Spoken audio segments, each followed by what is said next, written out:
What is the impact of workplace toxicity? Hey, Summit Chasers, welcome to another episode of Voices of Impact, the podcast where you learn strategies to amplify your influence and impact. In today's episode, I had the pleasure of speaking with Chrissy Barron, who has an impressive 11-year career in marketing, even working as a vice president of marketing for a $350 million company. But she quickly realized her dream job wasn't everything she thought it would be. Chrissy talks about how she essentially blew up her life and left a toxic work environment to enter into a life of simplicity, far from societal norms. Chrissy's story is a powerful reminder of the importance of self-worth, the art of setting boundaries, and the freedom that comes with living true to oneself instead of for the expectations of others. So quickly grab a cup of tea and some biscuits because it starts right now. Hi, Chrissy. So happy to have you here today with me on Voices of Impact. How are you? I'm good. I have been looking forward to this conversation all week. I brushed my hair for you, so this is going to be great. I love it. Your hair looks amazing. Thank you. Thank you. All right. So starting off, you have done and achieved so much. And I really want to talk through your journey, where you started, and that path that kind of led you to where you are today. So kick us off. Yeah. So I started my career in marketing. I actually worked for a pharmaceutical company. I've been in marketing for 13 years. And I remember actually I was in this job and I told my dad, I said, "Hey, I want to do outside sales instead of this marketing job." And he said, "Okay, you just have to work 5 years and then you can become a manager in that job." And I said, that doesn't sit well with me." And so I left, maybe at the exact year mark, and ended up taking a step up in the career, in being a marketing manager at an agency. And honestly, a lot of my career was hopping to the next position and the next title. And so I worked for about 4 years, and then I had an opportunity to open my own direct to consumer e-commerce business. I scaled that to 7 figures and it was acquired. I then left to go run a marketing agency outside of, it was actually based in Australia, and I scaled the US side of the business. And then I was pitched to go in-house for a very large direct to consumer e-commerce cookware company. And then I have been freelancing ever since. And I pretty much act as a fractional CMO for mainly I work with direct to consumer e-commerce businesses because that's my passion and my love. So that's kind of my 13 years of work history. And you made it up to that sweet C-suite level. Every time I try to say C-suite, it comes out just It's so sweet. hard. You made it up to that C-suite level though, right? Yeah, so I was the vice president of marketing for a company when I was there. It was 200 million, and I managed over $1 million in ad spend a month. It was fun to manage that much money. And it was an experience. Yeah, well, let's dive into that experience a little bit. What were some of the things when you were in that role that I guess led you to making the decision that you made to kind of change everything? Yeah, we're definitely teasing me blowing my life up. So let's just caveat it there with you and I know the answer. I blew my life up, but a quick background is so my dad is a CFO, and I'm sure there's dads out there that throw balls with their kids and do that stuff. I was raised to be a business person. This man had me typing in formulas in Excel at age 9. He was talking to me about stocks and bonds and things that I just kind of figured out, hey, in order to have a conversation with my dad, I have to level up. And so I was very in tune with business and economics and all of that at a very young age. And when I had Barbies, I played business Barbie. I didn't Interesting. take my Barbies and marry them and make them kiss. I made them sit down and I would lecture them. And that was what was fun for me, okay? We can dissect that. We can analyze that later. Right. But I loved to play boss. I loved to play powerful. And I then went on into college and I found marketing and I focused on psychology. I have a master's degree in psychology and I fell in love with marketing. And so I said, okay, my job, my goal is to be CMO, which is Chief Marketing Officer of a Fortune 500. And that's what I'm going to work towards. So I went director of marketing to head of US marketing to vice president of marketing. And that was kind of on my track. The next step was ideally chief marketing officer based on the size of the company. That's always the caveat. And so I got this job as vice president of marketing. It was my dream job. I walked into my dream job and they built me a gym in the back of the office. That was part of my signing bonus. Yes, a That's mini amazing. style CrossFit gym. Yes. They built me an office. It was like a corner office. And I was like, okay, I made it. So then I bought a house. I bought a house in Los Angeles, which was 6 miles from that office, a little under 5 miles. And then my entire world came crashing down when that job ended up being the most toxic, misogynistic place I had ever walked into. Yeah, that is wild. And I can't imagine the feeling of, I've done it. I achieved my goal that I set out for. This is everything I've ever wanted, everything that you've been practicing for since you were 9 years old with your Barbies. And then to get there and just have it not at all be what you thought it was. What were, first, actually, I want to touch on this side with your dad. When you hit that goal and became VP, what was your dad's reaction to that? He was really proud. So I come from a family that is really externally motivated, which is something that I had to figure out on my own. So we talk about money, we compare titles, we compare everything. And it's a lot of pressure because going home, I mean, my dad used to interview me like Shark Tank. He would make me stand in front of him and pitch him anything that I wanted.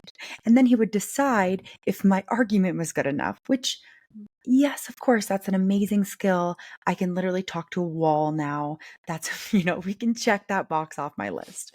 Um, and so he was proud, but that also was incredibly conflicting for me because I felt like, wow, I finally got the validation of my dad, someone who I look up to so much in a business perspective. And this job is horrible. I cry every day. I literally throw up before work sometimes, and I can't tell him. So I didn't tell him. I kept the effects of that traumatic workplace to myself. And I just kind of pushed them down inside myself and spoke to myself in a way. It was very, masculine energy. It was like, don't complain, don't say anything, don't speak up, push it down and keep going.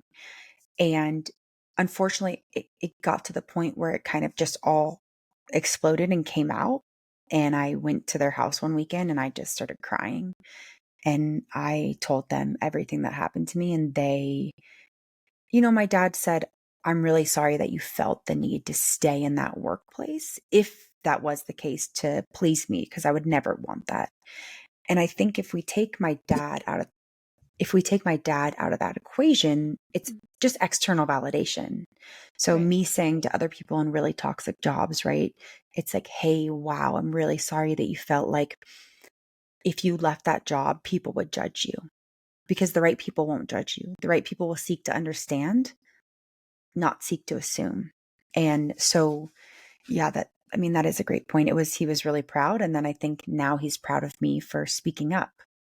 Yeah, I love that. That's such a beautiful thing that your dad was, when you did finally bring it to him, that he immediately was just there for you, as a father should be. He wasn't upset that you were leaving this job and struggling with it. He was upset that you felt the need to stay there because of that external validation. And I think that's really beautiful.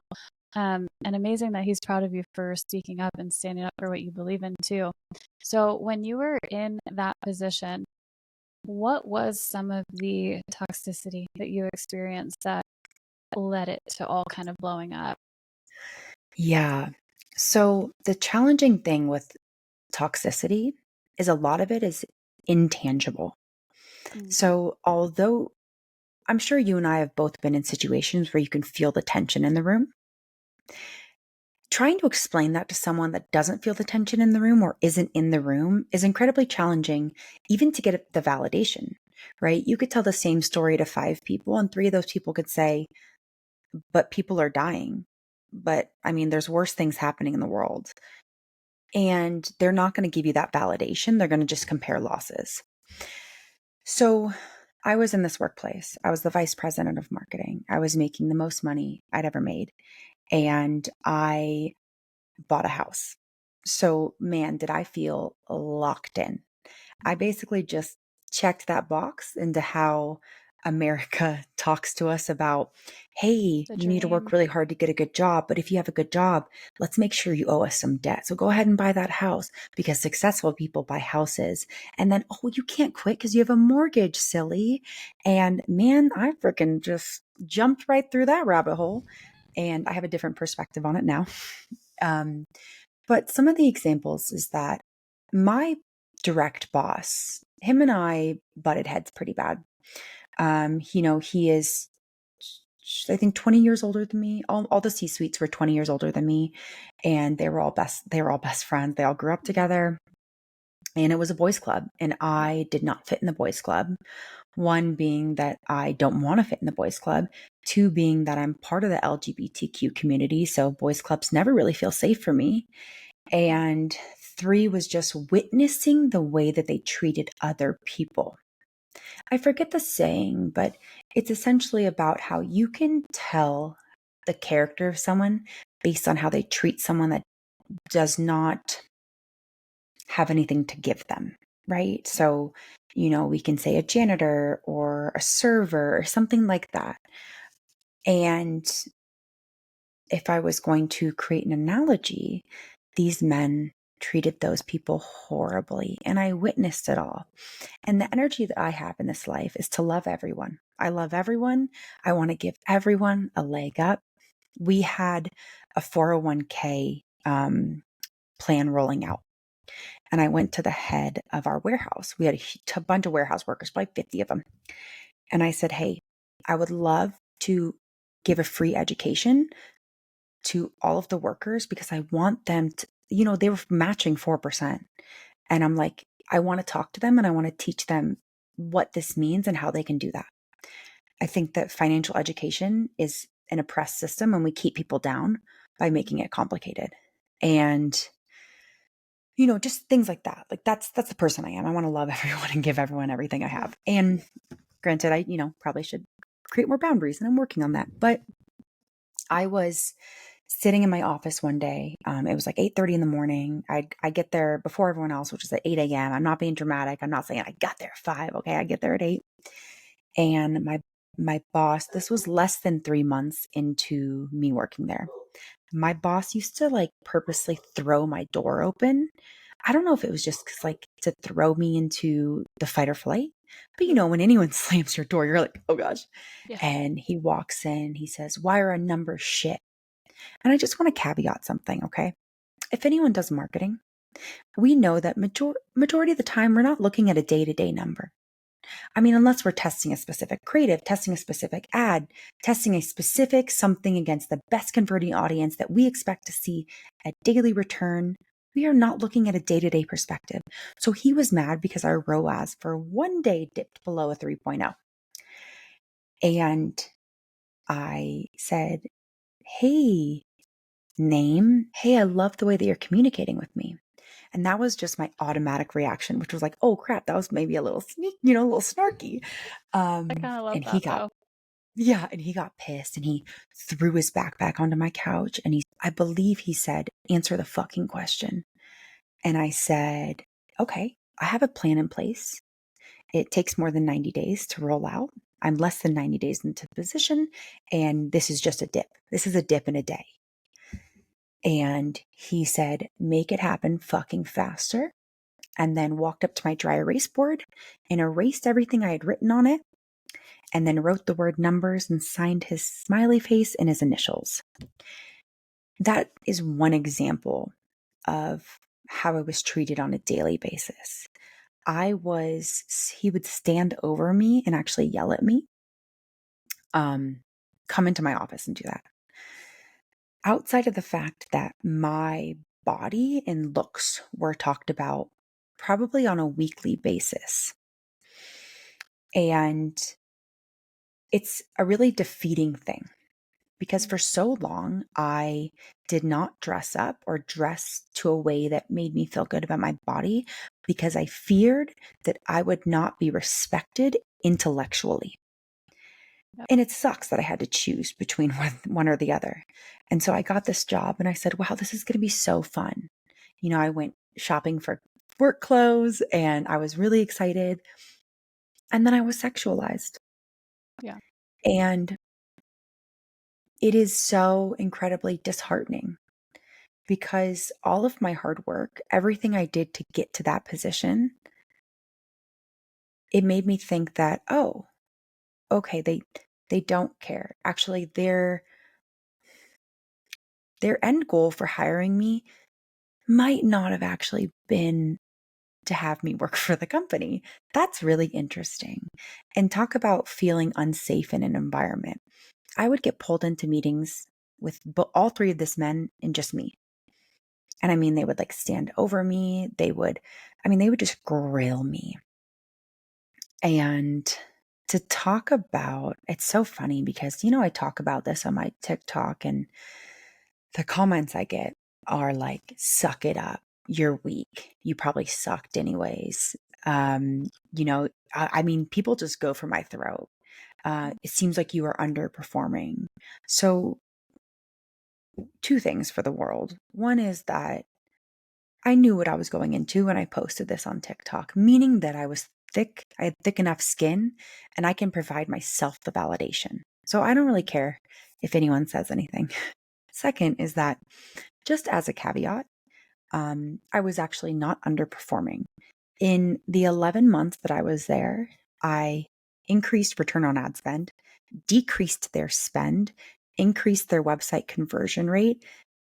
I launched an SMS program where I grew the list to 80K in a month. Actually, sorry, I think it was 3 months we built it to 80K. So I did a lot there, a lot of good things. But at some point, those men decided that I could not. I think those men decided that I wouldn't blindly trust them.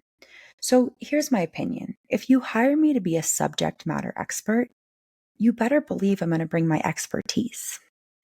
So I would get pulled into these meetings and they would be like, we got to run a sale. And I'm like, hey, I totally get that. I get wanting a cash injection into the business. But if we want to if we want to really push and move away from a sales cycle business, which is what they had been at, where we are running a sale, where we inflate prices, run a fake sale to bring in cash, that's fine. But my belief is that we're moving away from that because it's not sustainable. At some point, people are going to get fatigued. They're going to get offer fatigue. And so I would say, hey, I don't agree with this. This is what I think we should do. I really think we should hold strong on this path, right? It's like SEO. You invest and then you freak out. You're like, I don't see a return. What are we doing? Blah, blah, blah, right? Poor SEO people. And it was basically just, I think when they realized that I wasn't going to be a puppet, they just lost all respect for me and treated me like dirt on the floor. And having to stand up for myself, I was 30 years old. And, I felt like I was 12. I felt like I was walking into, that high school coach that bullied you the whole time, but everyone else loved them. And I just never knew how to please these guys. Right. And it's crazy because the other comment I got was I actually got shamed for not reporting them, going to HR. So let's talk about HR. We didn't have an HR. We had an outsourced HR. And also, in every company I've worked in, HR was not a trusted source for employees. Their goal is to make sure the employer does not get sued by employees. HR was not a safe place to turn. And then I got a mean comment that said, "You should have gone to the board of directors." Thank you so much, random man on the internet. The board of directors was those three men, a very, very famous chef. So I was pretty much backed into a corner and I ended up quitting, which is my assumption is that that's what they wanted me to do. They wanted me to quit. And it sucked. It really did because I didn't step into my strength right after that. I went deep down the rabbit hole. I was like, I suck. I'm not good at this. I'm not good at marketing. I actually can't do anything. I lost all of my confidence. I honestly, I hated myself. I felt like such a failure. Like I failed this. It's like that egg game where everyone runs with the egg on the spoon, but I just broke my egg and everyone else didn't. And then you have the people that are asking you, well, why did you quit? That was well, didn't they just sign what's his name? That's going to be huge. Why did you quit? I just saw actually a commercial on Super Bowl. Why did you quit? And it's like, I couldn't really tell the real answer.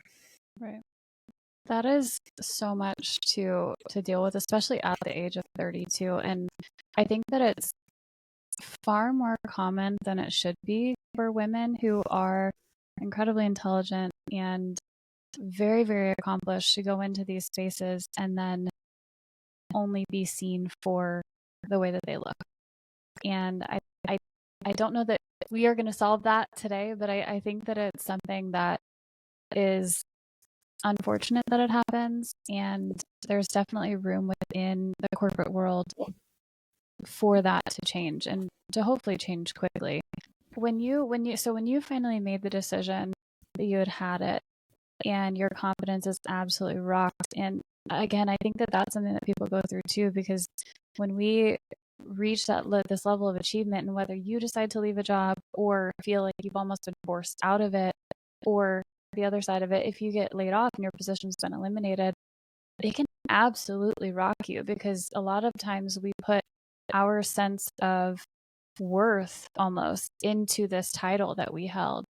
So when you started to kind of go down that rabbit hole of just not feeling worthy or lacking the confidence, what were some of the things that you did that allowed yourself to come out of it? That's such a great question. I actually invested in marketing courses. I don't think I would suggest you guys do this. If you guys feel like dropping a lot of money, just call me and I'll say, hey, you're really great at this. And then we can hang up the phone and you can save your money. Because I dropped probably 3 to 4K in marketing courses. I took a director of marketing course through Google with the Google CMO. And I'm going to be honest, I knew everything. I just knew everything in that class. I took some courses through Coursera and CXL. CXL was probably the one I learned the most with. And I really just said, I can't afford to be shit. I have a mortgage. And, maybe a lot of people they're inspired by their kids, or I should say maybe fear management of like, hey, I have a family to provide for this. I was just me. I was like, man, I have a mortgage. Like, this is incredibly stressful. Who let me get a house? I did. And so I invested in some marketing courses. I also wasn't really surrounded by other females that were in my position. So it was hard now I think I would reach out for advice. But I didn't have that network of people to get that advice from. So if you do have those people around you, sometimes we need external validation, and that's totally okay. Just go to the people that are safe. And so outside of investing in the courses and, finding that group of people,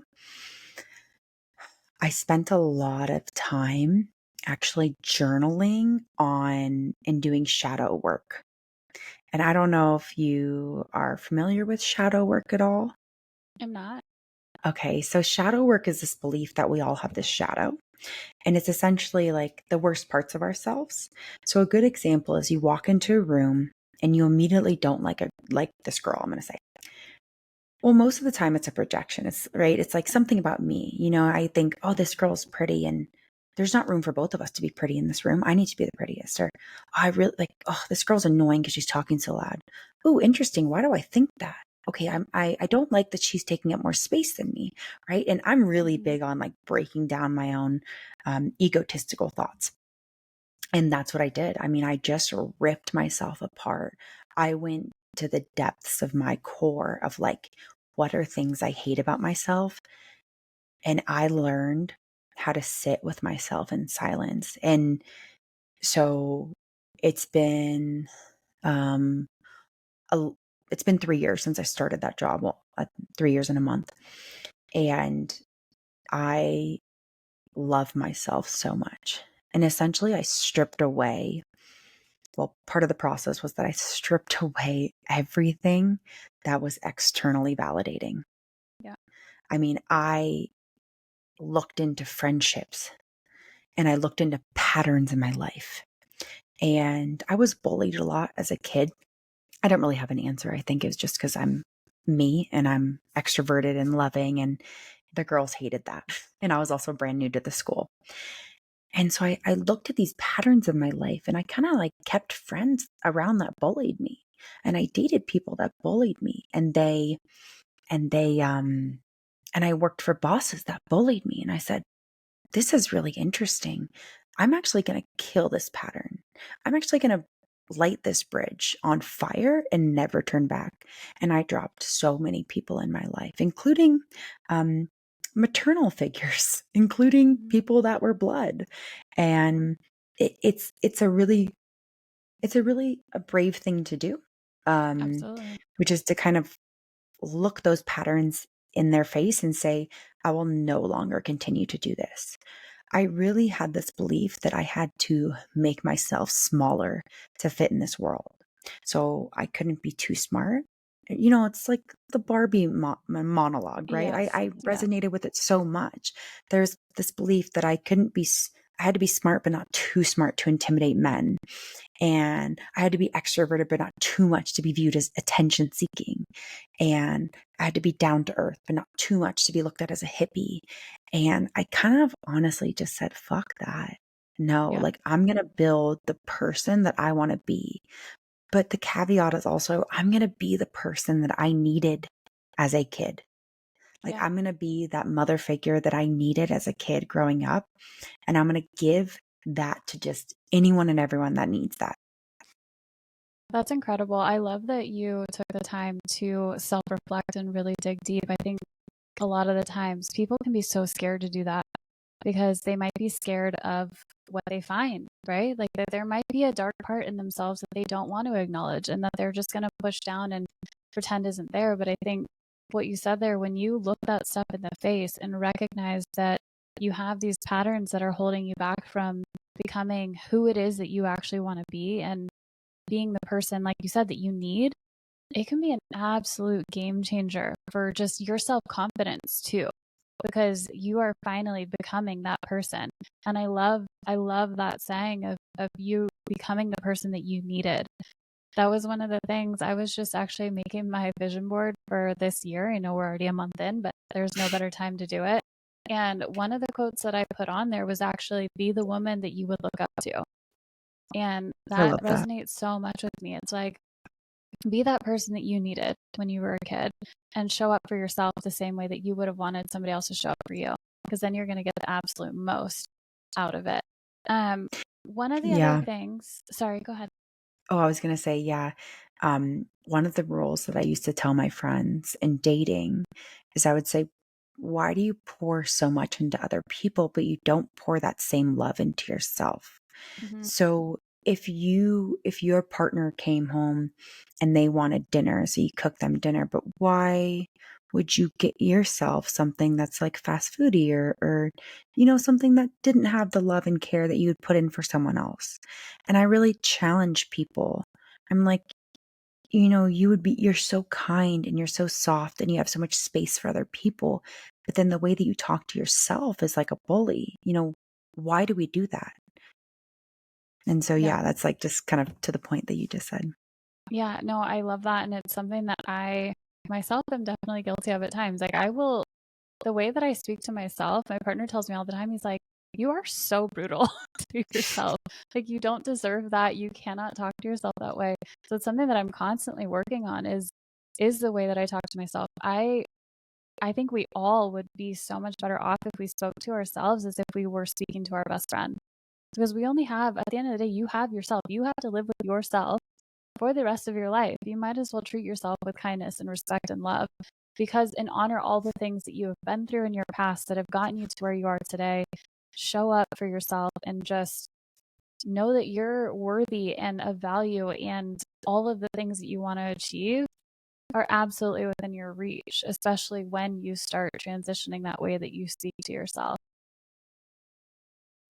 It's so hard to believe that Mm. when you're like in the thick of it, and you have all these motivational speakers, right? Like I respect David Goggins. He is of a different breed, but sometimes that can come off as toxic, overachieving, right? If you are feeling so low and so down, why would you go listen to someone that's running 100 miles a day? Right. Like I want you to say, I got out of bed today. I changed clothes today. I took a shower today. And there's still space to be proud of yourself for that. So it's also this game of comparison, right? Like we compare ourselves to people that are showing their best side on Instagram. Yes. Yes. And I used to be that person. I used to only showcase the best side. And so much of my worth was wrapped up in other people's reactions to what I said and how I presented myself. And it was exhausting because it was a lose-lose. And I have this really goofy, unserious side to me. I am just the biggest goober. I love to make people laugh. I Yep. am not embarrassed to make myself look silly in front of people. And I had this belief that in order to be successful, I had to kill that side of me. Mm. So when we look at the successful women that are portrayed in movies, okay, I want you to think Scandal. I want you to think Devil Wears Prada. Um, I can't think of another example right now, but it's women that are cold, right? They are Yes. cold and they are calculated and they are successful. And so that's what I want it to be. There was no world where I spent time or energy imagining a wedding for myself because I saw that as weakness. And Interesting. I didn't allow myself to even consider love. Every person I dated before I turned 28, I would walk in and say, "Hi, I don't want to get married and I don't want to have kids." And the question is, did I want that? No, no, no. I don't know. I didn't know. What I knew was that statistically, women that get married and have kids have to give up their career. So what I Yep. meant was, I'm not willing to give up my career because I busted my ass to be here. Mhm. And I had not met a partner at that point who would have treated me as an equal. And so, therefore, I was willing to have the comfort of being with this person, but I knew that I would never sacrifice my career if they wanted to take it a step further. And, that's crazy. I don't know how many other women think like that, but it took me um, probably until the age of this year, 33, to Yeah. realize that I was actually I I was attracting people that were emotionally unavailable because I was emotionally unavailable, because I got uncomfortable talking about vulnerable things because I constantly shut down. And so they were just mirroring what I was lacking in my own personal life.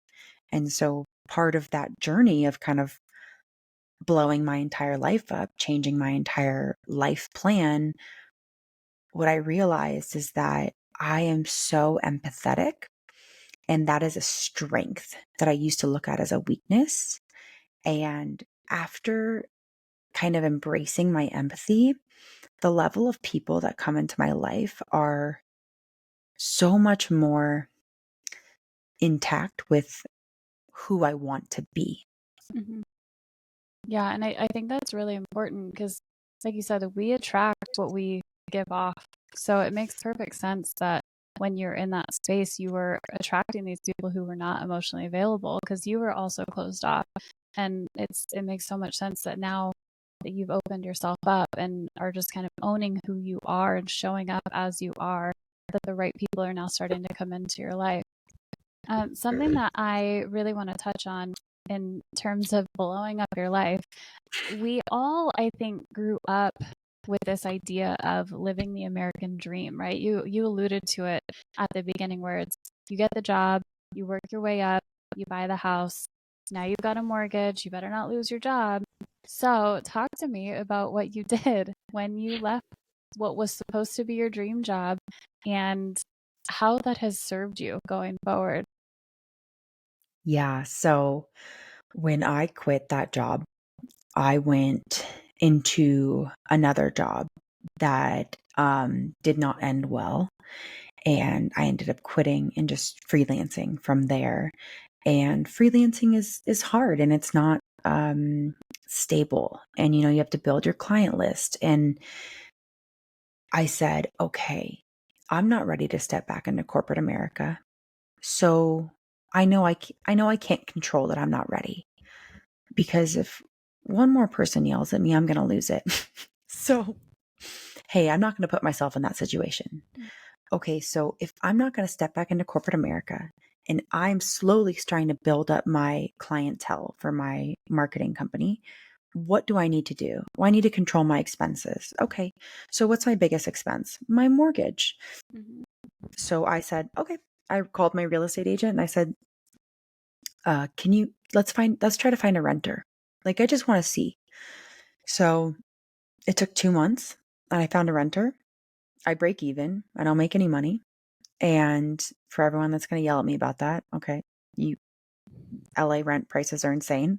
I'm Yep. literally charging what it's worth. Like, no one would pay more than what I'm paying for my mortgage, and that's okay. That's a choice I made. Um, and I moved into a van, and I now do van life full time. I've traveled all over New Mexico, Nevada, Arizona, Colorado. Arizona honestly was the most surprising. Um, so freaking, I mean, mind blowing. And it's crazy because I wake up every day.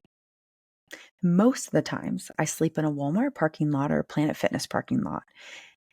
Before everyone judges me, I do van life by myself with my dog. I feel safest in populated areas with lights and cameras. Do I want to go sleep on BLM land because it's not government owned? Of course. But do I want to be in the middle of a desert? Probably By not. yourself? So, No. yeah. So that's what works best for me. And that's okay if people feel weird about that. Um, but I wake up every day with a sense of gratitude that I can't even explain it. It like brings tears to my eyes when I think about how grateful I am to live the life that I live now. I mean, I blew my life up. I Mm-hmm. rented my townhouse. I left everyone I knew in LA, which was my family, my best friends. And I said, I have to leave because if I stay, I was having very, very scary, unhealthy mental thoughts. And I thought, okay, I can stay in this life to live a life for someone else, or I can create the life that I want to live. And so I did. I bought a van. I rescued my dog in July. Um, and she's my best friend and I love her with my whole heart.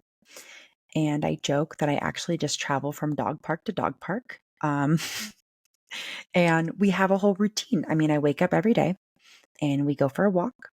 And then I have a full 5G network set up. Like I have the fastest Wi-Fi. I don't mess around. I do like 3 hours of work. We go for a hike. I do like 3 more hours of work. We go for a hike. I go to the dog park. I go to the gym. I come back. I work a little bit more. I make dinner. And honestly, it's embarrassing because I'm sleeping by like 8 p.m. or 8:30 most nights because I don't have a just TV. I don't have a distraction. There's like nothing to do. So I'm like, well, might as well get that 10 hours of sleep.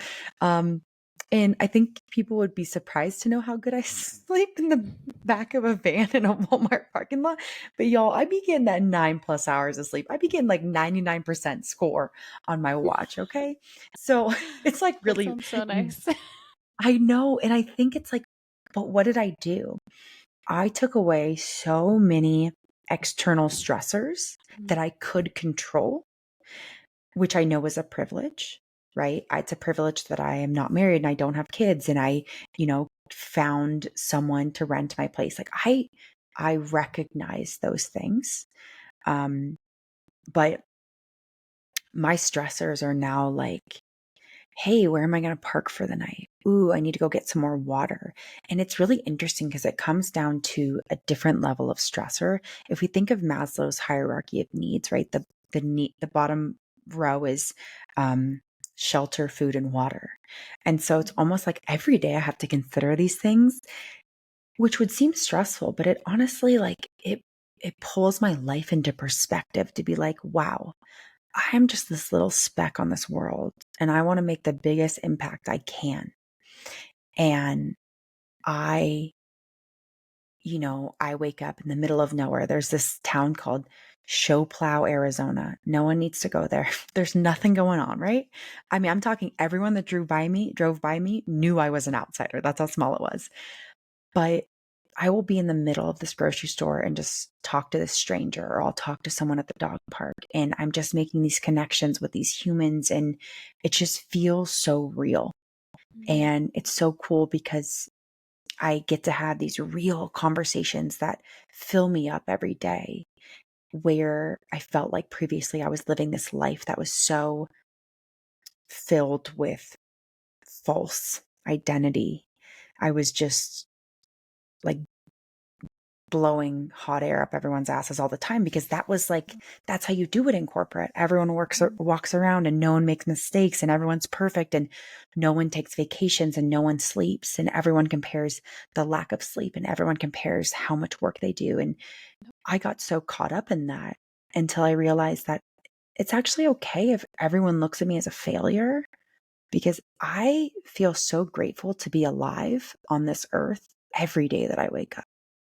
And I didn't feel that for so many years. I just love that you took ownership over your happiness and got rid of all of the things that were not serving you. And now you're living this much more fulfilled life. So, to anyone who's listening who feels like they're stuck and living life for somebody else's expectations, what advice would you give them if they're not in the situation to, I guess, make the drastic change that you made? What are some more, I guess, pointed things that they could do to be able to start living life for themselves rather than somebody else? Yeah, my suggestion is definitely not to blow your life up and move into a van. That's not going to be for everyone, and I totally respect that. Sometimes I ask people, what makes you happy? And like, what do you genuinely enjoy? And I want you to really, really think about that. I want you to write a list of everything that brings you pure joy.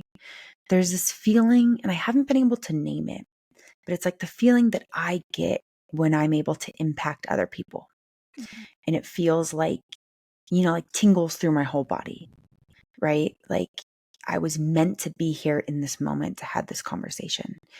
And if you were to find those moments in your day, what are they? Is it like helping people? Is it spending time with animals? Is it, right? Whatever it is it like you love kids?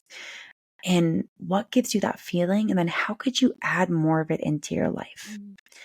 And I understand that there's a lot of jobs out there that are not going to allow you to have boundaries with work. So, what are some ways that you can create boundaries with work in an economy that is incredibly scary right now? I'm also very aware that the economy is not the best. Everyone's talking the fact that we're in a recession, we're walking into a recession. Everyone's scared about losing their jobs. The way that I would help you feel empowered is, how could you do something that you love that also creates a potential amount of income? I love freelancing. I love being able to talk to clients. I love creating content. Just caveat, I haven't made any money off that, but maybe one day I will. I I considered doing Uber Eats. I kind of have no ego when it comes to making money. Also, I've gone deep down like print demand. Okay, don't do that. I feel like everyone has attempted to sell something online through print demand, um, because we all get that TikTok. It's like, you could make millions, and I'm like, I could. But yeah, figure out what sparks joy. And if there is a potential to make extra income off that, I love that. But also, don't put that pressure on you. I love dogs. So I have a Rover account. I will walk anyone's dog. I'd be walking dogs for free. Okay. That's just an example of something that I love that lights me up. I also suggest to just find that core group of people that will always give you that validation and that space to bring honest truths to the conversation. If you are in an environment where you feel psychologically unsafe or emotionally unsafe in your workplace, that is not okay. And my suggestion there would be to write everything down: dates, facts, times, names, but then also email it to yourself so that it is time stamped. When it's in the notes app, every time you edit it, the time goes away. So make sure that you're actually documenting those things so that you have that if down the line you ever choose to do something with that. And the third thing I want to say is that I would spend time journaling. So I reflect on a lot of my old journal prompts and my answers, and it gives me so much hope to see how far I've grown from the person I was when I originally wrote those. And it's so interesting. A lot of my language was like, I hope this happens. I hope that X, Y, and Z. And now the way that I write is like, I'm in the moment. I'm so grateful for X. I no longer live my life hoping for things to work out. It's like, it's either going to work out or it's not. And I know I'm going to put the effort in regardless. So if it doesn't work out, it's kind of like, my view is, I always assume positive intent.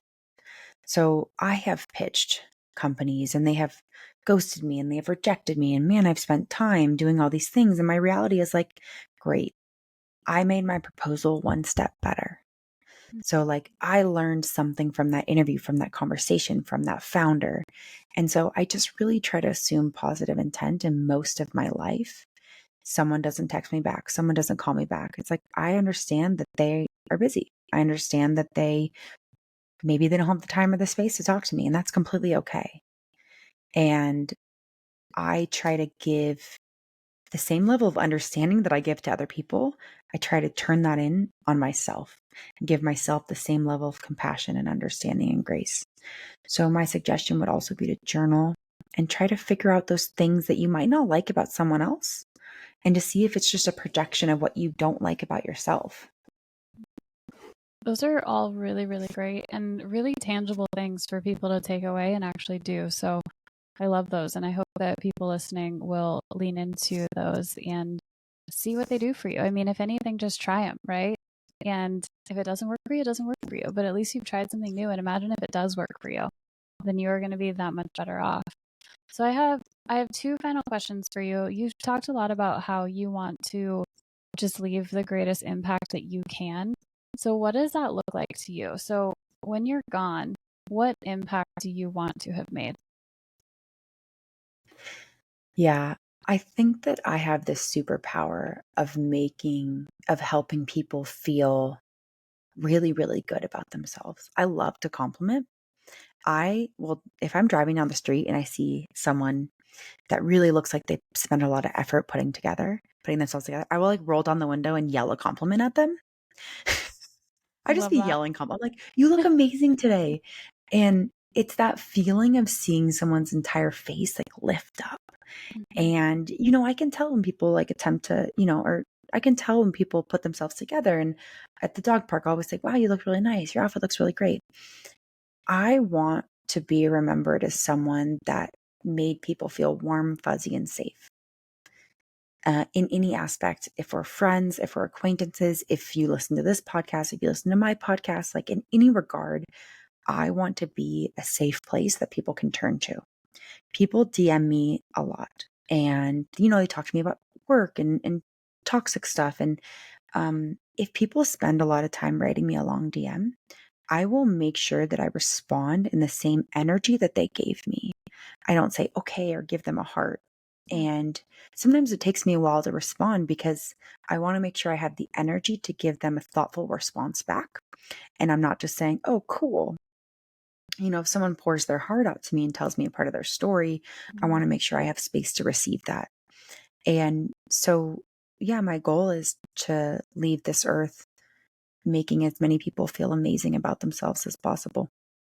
I think that's an amazing goal. And why not? Right? Like, who doesn't want to make people feel good and just brighten their day? And I can guarantee those people that you have shouted at when you're driving, I bet you it turned their entire day around if they were having a not so great day. Or if they were having a great day, I can guarantee they probably went home to their friend or their partner and were like, oh my gosh, so some random person just shouted at me in the middle of the street. You know what I mean? Like those types of little things can make such a big difference for people. So why not do them as much as we can?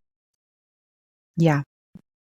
My final question for you is, what summit are you currently chasing?